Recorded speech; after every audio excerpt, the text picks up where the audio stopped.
మన మ్యాప్లో చూస్తే ఒక విషయం వెంటనే గుర్తుకొస్తుంది. మన తెలంగాణ రాష్ట్రానికి సముద్రం లేదు, కానీ పక్కనే ఉన్న ఆంధ్రప్రదేశ్ రాష్ట్రానికి పెద్ద కోస్ట్ ఉంది. అయితే ప్రశ్న ఏమిటంటే, తెలంగాణలో ఎందుకు సముద్రం లేదు?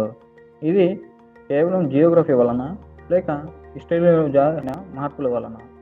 ఈ వీడియోలో మనం ఈ ప్రశ్నకు పూర్తి ఆన్సర్ తెలుసుకుందాం. ముందుగా, ఇండియాలో సీ ఎక్కడుంది? ముందు ఒక చిన్న బేసిక్ విషయం తెలుసుకుందాం. భారతదేశం 3 వైపుల సముద్రాలతో ఉంది. పడమర వైపు అరేబియన్ సీ, తూర్పు వైపు బే ఆఫ్ బెంగాల్, దక్షిణం వైపు ఇండియన్ ఓషన్. ఇవి దగ్గరగా ఉన్న రాష్ట్రాలని కోస్టల్ స్టేట్స్ అంటారు. ఉదాహరణకి తమిళనాడు, కేరళ, గుజరాత్, ఆంధ్రప్రదేశ్.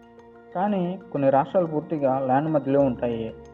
వాటిని ల్యాండ్ లాక్డ్ స్టేట్స్ అంటారు. మన తెలంగాణ కూడా అలాంటి స్టేట్. తెలంగాణ మ్యాప్ చూస్తే ఇది పూర్తిగా భారతదేశం మధ్య ప్రాంతంలో ఉంటుంది. ఇది డెక్కన్ ప్లేట్యూ అనే పెద్ద ఎత్తైన భూభాగంలో ఉంది. ఈ ప్లాట్యూ లక్షణాలు ఎత్తైన నేల, సముద్రం నుండి చాలా దూరం, చుట్టూ ఇతర రాష్ట్రాలు. తెలంగాణకి బౌండరీ ఉన్న రాష్ట్రాలు మహారాష్ట్ర, ఛత్తీస్గఢ్, కర్ణాటక, ఆంధ్రప్రదేశ్. ఈ 4 రాష్ట్రాల మధ్యలో తెలంగాణ ఉంది. అందుకే సముద్రం తెలంగాణకి చేరే అవకాశం లేదు. ఇక్కడ హిస్టరీలో కూడా చాలా ఇంట్రెస్టింగ్గా ఉంటుంది. పూర్వం తెలంగాణ ప్రాంతం హైదరాబాద్ స్టేట్లో భాగంగా ఉండేది. ఈ స్టేట్ను Nizam of Hyderabad పాలించేవాడు.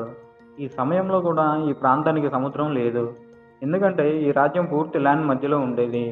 1956లో state రికార్గనైజేషన్ act తర్వాత తెలంగాణ ప్రాంతం ఆంధ్రప్రదేశ్లో కలిసింది. తర్వాత చాలా సంవత్సరాల ఉద్యమం తర్వాత 2014లో తెలంగాణ స్టేట్ ఫార్మేషన్ జరిగింది.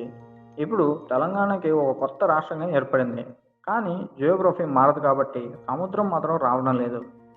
ఒకసారి ఊహించండి, తెలంగాణకి కూడా సీ ఉంటే అప్పుడు పెద్ద పోర్ట్స్ ఉండేవి, ఇతర దేశాలతో ట్రేడ్ సులభంగా ఉండేది, ఫిషింగ్ ఇండస్ట్రీ పెరిగేది, టూరిజం కూడా పెరిగేది. ఉదాహరణకి విశాఖపట్నం లేదా చెన్నై వంటి కోస్టల్ సిటీ చాలా అభివృద్ధి అయ్యాయి. కానీ తెలంగాణలో సీ లేకపోయినా డెవలప్మెంట్ ఆగలేదు. ఉదాహరణకి హైదరాబాద్ ఇప్పుడు ఇండియాలో ఒక పెద్ద ఐటీ హబ్గా మారింది. తెలంగాణకి సముద్రం లేకపోయినా ఇక్కడ చాలా ముఖ్యమైన నదులు ఉన్నాయి. Godavari river, Krishna river. ఈ నదులు తెలంగాణ అగ్రికల్చర్కి చాలా ముఖ్యమైనవి. అందుకే తెలంగాణ పూర్తిగా నీటి కొరత ఉన్న రాష్ట్రం కాదు.